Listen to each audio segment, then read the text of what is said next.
আসসালামু আলাইকুম, happy new year সবাইকে। নতুন বছরের শুভেচ্ছা। আজকে আপনাদের তৈরি করে দেখাবো বিলের টাটকা পুঁটি মাছ দিয়ে নতুন আলু দিয়ে একটি মজাদার রেসিপি। ভিডিওটি দেখতে সঙ্গে থাকুন। এখানে কিছু নিয়েছি, একটা টমেটো, নতুন আলু 6টা, আর নিয়েছি পেঁয়াজ, কাঁচামরিচ, আর এখানে নিয়েছি পুঁটি মাছ। এগুলো দিয়ে আজকে আমি রান্নাটা তৈরি করব।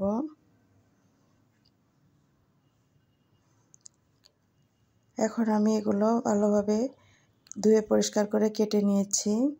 এগুলো দিয়ে এখন রান্না করব। এখানে লবণ নিয়েছি, হলুদের গুঁড়া, জিরা বাটা, মরিচের গুঁড়া, আর নিয়েছি হলুদ 1 চামচ। নিয়ে সবগুলো উপকরণ একসঙ্গে এখন হাত দিয়ে মেখে নেব। এই মাছের রেসিপিটি হাত দিয়ে যত ভালোভাবে মেখে নেবেন খেতে কিন্তু তত ভালো লাগবে। আমি তেল দিয়ে দিলাম, দিয়ে এখন ভালোভাবে মেখে নেব। একটু সময় নিয়ে কষলিয়ে মেখে নিতে হবে।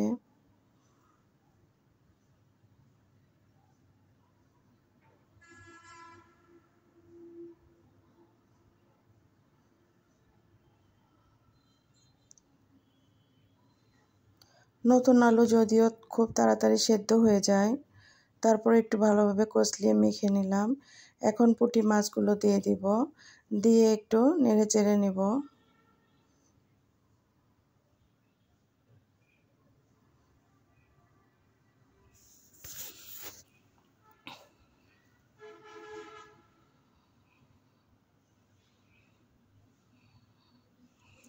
এরকম মাছের তরকারি খেতে কার কার ভালো লাগে?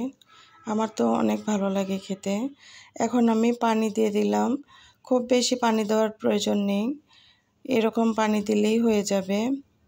1 কাপেরও কম পানি দিয়েছি আমি। পানিটা দিয়ে একটু হাত দিয়ে ভালোভাবে সমান করে নিলাম। নিয়ে এখন আমি রান্না করতে চলে আসলাম। চুলায় গ্যাস অন করে দিলাম, দিয়ে এখন জাল করে নিতে হবে। প্রায় 20 মিনিটের মতো রান্না করলে রেডি হয়ে যাবে। এই যে বলক চলে এসেছে, এখন একটু নেড়ে দেব।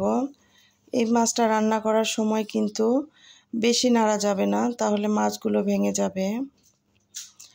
সামান্য আলতো হাতে একটু নেড়ে চেড়ে দিতে হবে। ঢেকে দিয়ে রান্নাটা করব। এই যে দেখুন, পানিটা একদম শুকিয়ে এসেছে। পানিটা একদম শুকনা শুকনা হয়ে গেলেই নামিয়ে ফেলবো। আমার ভিডিওগুলো আপনাদের কেমন লাগে? যদি ভালো লেগে থাকে প্লিজ আমার চ্যানেলটি এখনও যারা সাবস্ক্রাইব করেননি সাবস্ক্রাইব করবেন এবং লাইক দিয়ে সঙ্গে থাকবেন। যারা এখনও লাইক দেননি প্লিজ একটা লাইক দিবেন এবং আপনার সুন্দর মতামত প্রকাশ করবেন। আমার রান্নায় যদি কোনো ভুল ত্রুটি হয়ে থাকে সেটা কমেন্টের মাধ্যমে জানাবেন। আমি নিজেকে শুধরিয়ে নেওয়ার চেষ্টা করব, বা যেগুলো ভুল হয় সেগুলো ঠিক করার চেষ্টা করব। এখন কিছু ধনিয়া পাতা দিয়ে আরও 5 মিনিটের মতো জাল করে নিলেই রেডি হয়ে যাবে আমার ছোট মাছের এই রেসিপিটি। এই যে দেখুন, পানিটা একদম শুকিয়ে এসেছে। একটু পোড়া পোড়া যখন হবে তখন খেতে কিন্তু অনেক টেস্ট লাগবে। এই যে দেখুন, এগুলো কিন্তু পানি না, এগুলো তেলগুলো। একটু পোড়া পোড়া করে চুলাটা বন্ধ করে 5 মিনিট রেখে তারপর পরিবেশন করতে হবে। এই যে একদম রেডি।